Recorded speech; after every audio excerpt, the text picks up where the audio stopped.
It's not often. In fact, it's been a long time since the Dallas Cowboys, your Dallas Cowboys, are a conversation piece for the right reasons. It's a rarity. Over the past few years, we mostly talk about the Cowboys doing things wrong. We mostly talk about how many stupid things they do. We talk about how their owner is a headline grabber for all the wrong reasons. They're a punchline most of the year, most of the past several years. I've ripped the football part of the Cowboys for not being proactive. I've even called them seers recently. Not today. Yeah, not today.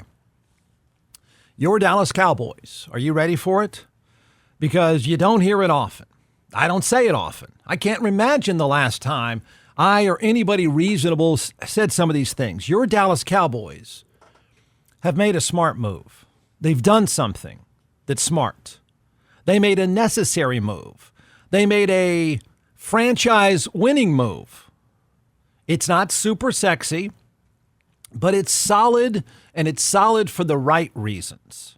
And that's not something you hear, probably haven't heard in several years from someone who's not painting their face.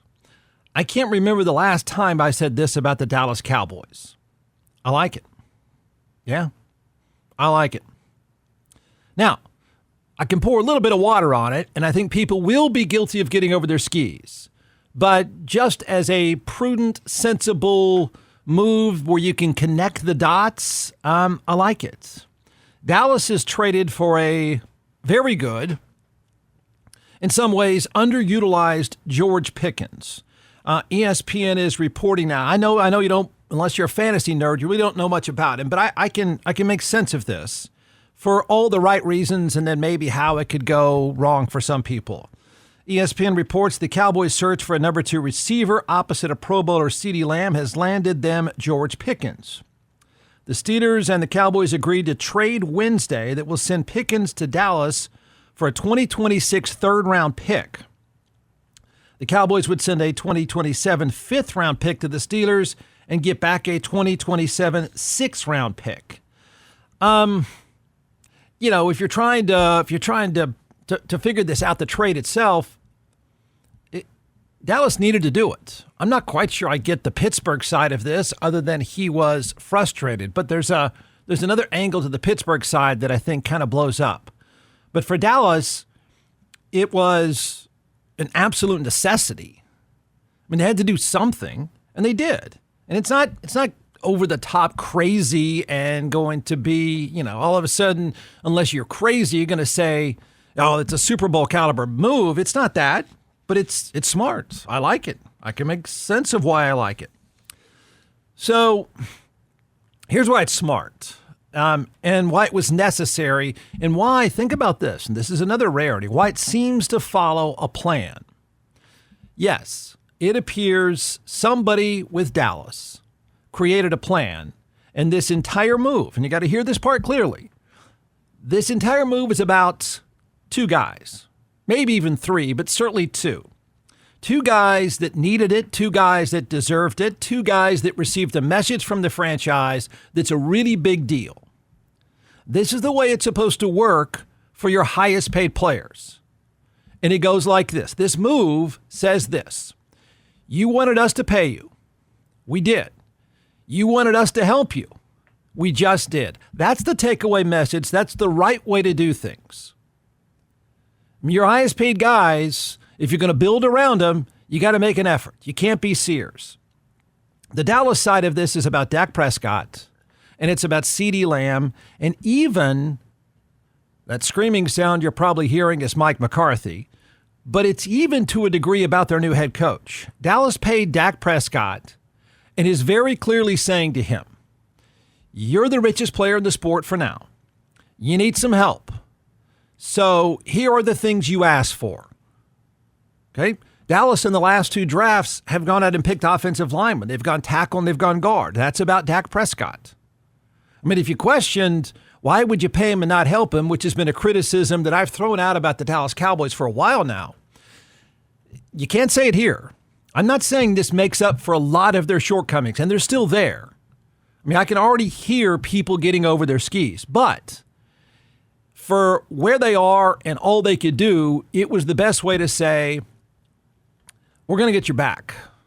Okay? You matter. We pay you. Both of you guys matter. We pay you. We got to get you some help. And they did it. The move is also about CeeDee Lamb. Dallas paid him. And Dallas is saying to him, listen, and they should be saying this. There's no doubt about it with CeeDee Lamb. I don't think there's that much doubt about Dak Prescott. But if you had doubt before, you can at least acknowledge today Dallas sent him the clearest message possible, and that is, we're going to get you some help. You want to be top 5, you want to be top 10, you want to be paid the best, we're going to make sure you have what you need. Dallas says to CeeDee Lamb with this move, you're great, you're a gamer, but you're taking too many hits. Honestly, you're overworked, so we're taking some of the pressure off. We're going to give you a receiver 1B. And they found a very good compliment to CeeDee Lamb, a guy that plays a lot like CeeDee Lamb, a guy that catches most things his way, a guy that works hard to get open. He's got drama. That's true. But it's a diva position, and it's hard to find anybody that's any good at that position that doesn't have some drama. So those two guys clearly get the message sent. Okay? Now, before you say, well, Jeff, they've got a lot of other issues. Don't worry. I can point those out. But there's only so much you can do in a certain amount of time. And this is very un-Dallas-like. This is a franchise who I said is Sears. They haven't moved. They haven't pivoted. They haven't done anything to help their stars. This was an effort to do that. It directly addressed an issue. So the move also says to their brand new coach, who may be a complete stiff, but we're about to find out. It says, Shoddy Schottenheimer, we're giving you what Mike McCarthy didn't have. That's another receiver. It also says to their head coach, I think, it says, by the way, you're on the clock. By the way, the leash is short. You had better score a lot of points or else you're not going to last very long. I think that message has been sent. If it wasn't meant to be sent, I'm sending it. That I think that's pretty obvious. The big picture of the deal comes with a buzzkill. It does. The first buzzkill is this. It's a move that helps Dallas's offense, and it gives Dak Prescott the keys to the entire season. It pretty much puts the ball squarely in his hand. And it says, you're going to have to throw us to any sort of success. There are two glaring problems, and they couldn't fix them all. You know, I've said before, Dallas is limited. Dallas is thin. Dallas, has a couple of stars, but that's about it. But they have two glaring problems. One, Dallas can't run the ball at all. Not at all. I don't know that there's any hope for Dallas to run the ball. Now, they're telling to their brand new offensive lineman, who they're betting a lot on, listen, pass protect like crazy because you got to keep this guy healthy because we got to throw it a bunch because we don't really have anybody to run the ball. So they're going to have to throw their way to success. It's all about the offensive lineman. It's all about Dak Prescott. It is all about those two receivers. It is all on you. So glaring problem number one is they still can't run the ball. Now, look, if you're going to try to win games, then you said, you know what, we got one of two choices. Either we can win with defense, we can win with a run game, or we got to throw it like crazy. They've decided they're going to have to throw it like crazy to win. And that's just the way it has to be. It's pretty obvious. The other glaring thing is, which is an even bigger problem, and it's going to be tough to overcome regularly. But if you like a lot of points, this is the game they're now going to have to play. They suck on defense. They suck. They are among the league's worst against the run. They're going to have to win games with scoring a lot of points. The target number, I could do this right now. The target number right now for Dallas, like if you're just sitting there saying, okay, if you want to go out and try to make a run at a playoff, and I think it's a stretch, but some people already think they've got a chance. If you're going to make a run, if you're going to chase a playoff, then 30-plus points is the magical number regularly. I mean regularly. I'm not even sure it's going to be mid-30s probably. That's the way you're going to have to look at the season. If you want to have a decent year, your offense is going to have to be on fire, throwing the ball and scoring points often. Now, Cowboys fans, face painters, and people in my business are going to overreact. Just because you don't get these kind of stories out of Dallas very often, it's usually kind of a joke or something goofy happens. There's just not movement. So they're rarely a headliner in terms of what they do off the field and making moves. But they needed to make this move. It's a really good one. It's a roster that is limited, and it happens to be chasing two teams that are among the best in the entire sport. That's Philadelphia and the newest star, Jaden Daniels, in Washington. So, how realistic is it to expect that you can go out and score 38 points a week, and 38 points a week is going to win you 10-plus games and get you in a playoff? I don't know that I'd make that bet, but I don't know they had any other way to go about this except this. Here comes ESPN's Dan Orlovsky. I think he's pretty sensible. I think he comes at things a pretty reasonable way. He talks about this is going to make a lot of face painters excited. I'm not going here, but I appreciate his logic. What do you make of this trade from the Dallas side first, Dan?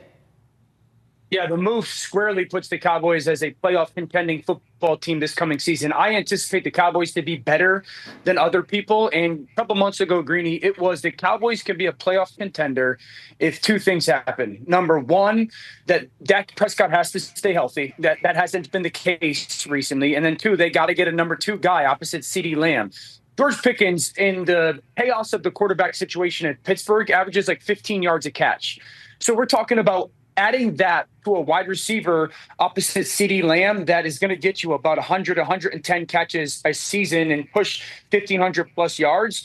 George Pickens, contract year, yes, he's not a perfect type of player, but his ability to go down the field and make plays with an offensive line that I think is going to be one of the better ones in the NFL at the back end of the season, this squarely puts the Cowboys back into the we are a playoff contending football team. Whoa. Wait. Oof. I don't know. I don't see that. What is that number anyway? Look, I'm laying it out. It's a good move. It's going to be a really good passing offense if everybody stays healthy. The offensive line guys they've got come around. I mean, and Dak Prescott, who's a really good quarterback. I think he's a top 10 quarterback when he's healthy. But you're betting the house on winning games one way. And that's a tough way to go. I mean, I would almost be inclined. I don't want to have to take this one back. I don't want to do the hot take thing, but I would almost be inclined to say, man, if they were to make the playoffs with the way they're going to have to play, like what is the magical number to get in the playoffs? What do you think? It's 10 wins? 11? Dak Prescott would have to play all 17. Both receivers play all 17. They have the best kicker on the planet, one of the two best.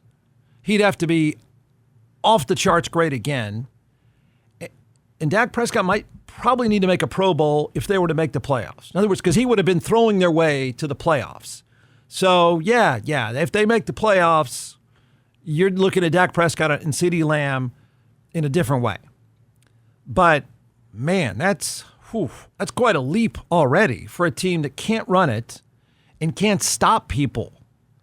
I mean, I know no one cares about defense, and I know it's not something anyone ever wants to pay attention to because we live in a fantasy football world, but it is a tough way to go to try to win enough games. You can win some. You play indoors a lot. But to try to win 10 or 11 games, giving up 35 a game, having to score 36 or more a game, it's a tough way to go. You're always on borrowed time. But that's, to be fair to Dallas, here's the thing. They're just doing what they can as fast as they can. This is it. They couldn't go and completely overhaul an offense and defense in one or two drafts in one off season. They're just not a club that makes many moves, and they've sort of put themselves in a spot like this. But how about that? Playoffs? They're chasing the playoffs. What does that even really mean? That's interesting. Then, of course, there's going to be the other side. George Pickens comes with drama. He was complaining in Pittsburgh. So there's going to be that side of it. And there's going to be plenty of people that pile on and say, this is going to go sideways in a hurry in Dallas. Sure enough, Stephen A. Smith is going to do what he's going to do. He's going to go ahead and rip them for anything they do. Let me get to the Cowboys. That's your professional assessment of the Hey, look at him. professionally. This is That's funny. your analysis of it. This is what we got to get to the Cowboys. So this dude is supposed to be a headache. You got a new coach that nobody wanted, that you elevated in Brian Schottenheimer. That's what you got right there, right? You got him, right? You got Dak Prescott, who's allergic to prosperity come playoff time, right? So we know that's going on, right? And you don't have really much of a running game because Rico Dowdle, you didn't even try to hold on to him. You went and got this brother Williams from Denver, right? Because he was half the price. I mean, instead of $6 million, we're only going to play $3 million. I mean, just stop the presses. What a big move for our running game, right? Which basically means you're going to be passing the ball all day long. And the more you pass, the more it sets the stage for Dak Prescott to make a mistake when it matters most. Congratulations to the Cowboys. I'm sure it looks good on paper, as it always does. I'm sure the Dallas Cowboy faithful is looking around. You already planning for their downfall? Yeah, give him a break. Like Stephen A., we ain't even been to OTAs yet. It's easy.